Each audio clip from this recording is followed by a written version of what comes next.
ओम जय श्री सीताराम। अयोध्या से मैं रविंद्र ओझा महाराज आपका स्वागत करता हूं अपने चैनल चमत्कारिक शक्तियां और मंत्र में। देखिए, जो आज आपको वशीकरण के लिए, सम्मोहन और आकर्षण के लिए जो उपाय बताने जा रहा हूं, तो ये ध्यान रखिए कि उपाय मैं आपको बताऊंगा थोड़ी देर बाद। पहले आप कि वशीकरण होता कैसे है और कैसे असर करता है, कहाँ कहाँ से हो करके आपके इन तंत्रिकाओं से गुजर करके। चूंकि जो वशीकरण किया जाता है, तो वशीकरण का मतलब किसी की बुद्धि को बांध लेना अपने प्रति, कि जैसे बुद्धि ने आदेश किया कि भोजन करना है।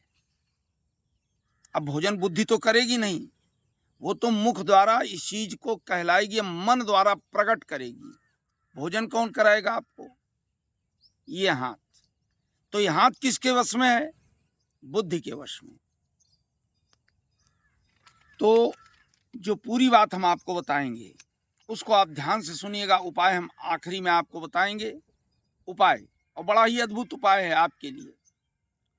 वशीकरण शरीर के 5 अंगों को भेद कर कोई भी प्रयोग आप करते हैं तो शरीर के 5 अंगों को भेद कर अंदर जाता है। ये स्थूल अंग है। ये जो आप देख रहे हैं स्थूल अंग है, इसको बोलते हैं अन्नमय शरीर।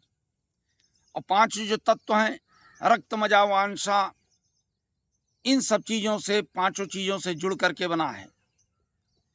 तो प्रथम आप कोई भी प्रयोग किसी पर करते हैं, जैसे लोग बड़े बड़े तांत्रिक हैं, किसी स्त्री को देख लिए, या फीमेल तांत्रिक हैं, किसी पुरुष को देख लिए, आकर्षण आ गया, तो चूंकि उन्होंने तो सिद्धियां प्राप्त की हैं, तो लोग कहते हैं कि इसको अपने वश में कर लिया, जैसा चाहती हूं वैसा करवाते हैं। तो ये डामर तंत्र में आता है कि कान की मैल से, नाक की मैल से, जिह्वा की मैल से, या जो स्त्रियों में पीरियड्स आते हैं उनके कपड़ों से सिद्ध करके, चूंकि ये तो सिद्ध तांत्रिक कर सकते हैं। आपके लिए एक सरल उपाय है, चूंकि आप सिद्ध योग में तो है नहीं, आपको स्वयं करना है।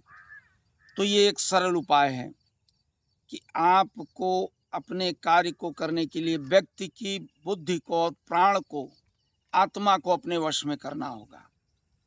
जो आत्मा के स्पंदन को, जब वो आपका प्रयोग उस व्यक्ति की को ध्यान में करके करेंगे तो उसको झकझोरेगा, हिलाएगा।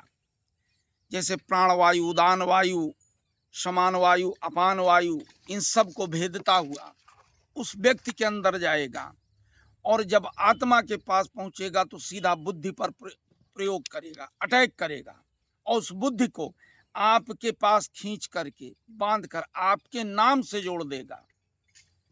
अच्छा, वशीकरण भी होता है, उसकी एक अवधि होती है कि किसी पे 3 साल के लिए किया गया, 15 साल, 20 साल, 25 साल, या आजन्म के लिए। लेकिन जो लंबी पीरियड के लिए करते हैं उसमें बड़ा ही त्याग और समर्पण करना पड़ता है, बड़ा ही अपने शरीर की ऊर्जाओं को जागृत करना पड़ता है, घोर तपस्या करनी पड़ती, तभी आप किसी को वश में कर सकते। जैसे देखा, बहुत ही सुंदर पुरुष है, बड़ा प्रेम है पति पत्नी में, इतना अटूट प्रेम है कि एक दूसरे के बिना रह ही नहीं सकते। लेकिन अचानक क्या होता है कि वो स्त्री पर पुरुष पे आकर्षित हो गई, पुरुष पर स्त्री पे। तो यहाँ जो किया गया, वशीकरण और उच्चाटन दोनों का प्रयोग किया गया एक साथ, कि उसका अपनी पत्नी से उच्चाटन हो जाए, पत्नी का अपने पति से उच्चाटन हो जाए, युद्ध हो, तब वो मेरे सम्मुख आएगा। तो ये जो आज आपको उपाय बताने जा रहा हूँ, ये साफ मन से, साफ हृदय से, किसी भी व्यक्ति पर गलत प्रयोग के लिए ना करें, कि पर स्त्री और पर पुरुष के लिए इसका प्रयोग ना करें। इसका प्रयोग उसके लिए करें जिसके साथ आप जीवन निर्वाह कर सकते हैं, जिसको अटूट प्रेम करते हैं, जिसको हृदय में बसा रखे हैं, जिसके मन में आपका मन स्थूल हो गया है, मिल गया है। तो करना क्या है, अब आपको बता रहा हूँ उपाय, कि आपके नज़दीक नदी हो, तालाब हो, सरोवर हो, वहाँ जाना है, फोटो लेकर के, और एक जड़ी है, उस जड़ी को लेकर के कपड़ा ले लिया, फोटो ले ली और ये जड़ी ले ली, मनमोहनी जड़ी। अब उस पानी में, तालाब, सरोवर या नदी में, आपको बहुत अंदर तक नहीं, कमर तक खड़े होना। ये ध्यान रखिए कि कभी भी सरोवर या नदी में कमर के ऊपर नहीं जाना चाहिए, कमर तक खड़े होना है। और एक मंत्र देंगे। अच्छा, बहुत से लोग आप लोग को मंत्र वीडियो में ही बता देते हैं, वो मंत्र आपको डिस्क्रिप्शन बॉक्स में दिया जाएगा। उस मंत्र को आपको, चूंकि देखिए बहुत से लोग बता देते वीडियो में ये मंत्र पढ़ो करो, नहीं, ये गुप्त अघोरी मंत्र होते हैं। इनको ऐसे सार्वजनिक नहीं किया जाता कि मैंने वीडियो में बोल दिया, वो सारी दुनिया सुन रही है और सबने शुरू कर दिया, गुरु आदेश लिया नहीं तो कोई लाभ मिलना नहीं। फिर वो बारंबार परेशान होकर फोन करते, हुआ नहीं, कार्य नहीं होगा। क्योंकि उस मंत्र का तो मजाक उड़ा दिया गया ना बोल करके वीडियो में। अब सारी दुनिया सुन रही तो मजाक हो गया, मंत्र थोड़ी रहा। तो मंत्र को गुप्त दिया जाता है, जिनको ये कार्य करना है उनके लिए। नदी में खड़े होकर के कमर भर इस फोटो या कपड़े को लेना है। अगर कपड़ा है, फोटो नहीं है, तो कपड़े पर रोली से नाम लिख लें उस व्यक्ति का और अपना नाम। फोटो है तो फोटो पर उस व्यक्ति की फोटो है, वहां नाम नहीं लिखना है आपको, पीछे अपना नाम फोटो के लिखना है। और मन को पूरा एकाग्र करके, मजाक में नहीं और टहलाने वाले विषय में नहीं, पूरा मन को एकाग्र करके उस फोटो को देखना नहीं है। आंख खोलकर, आंखों को बंद करके उस फोटो पर ध्यान लगाना है। या कपड़ा है, कपड़े को मुट्ठी में लेकर के उस व्यक्ति की तस्वीर, फोटो को ध्यान में, उसकी आकृति को ध्यान में लाना है। और इस मंत्र को क्या करना है, बोलना है 51 बार। इस मंत्र को बोलना है।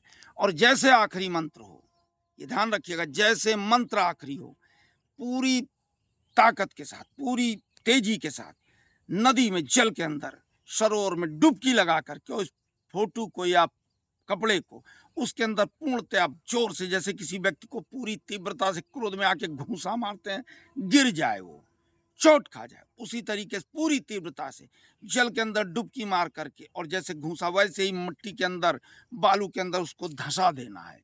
और धंसा करके तुरंत वापस आ जाना है। और थोड़ी सी उसमें की मिट्टी जो बचेगी ऊपर की लेते आना है।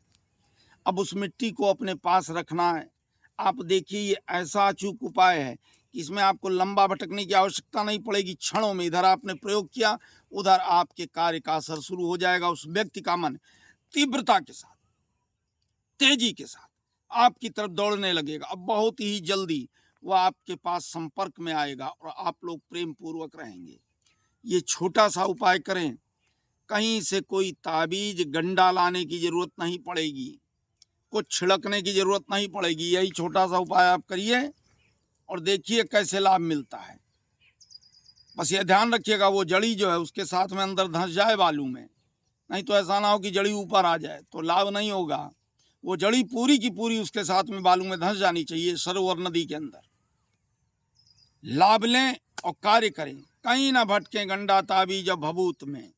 इसी से आपका कार्य हो जाएगा। कहीं कोई समस्या होती है और दुविधा आ रही, नहीं बात समझ में आ रही है, तो आप फोन करके पूछ सकते हैं। मंत्र को डिस्क्रिप्शन बॉक्स में देख लीजिएगा।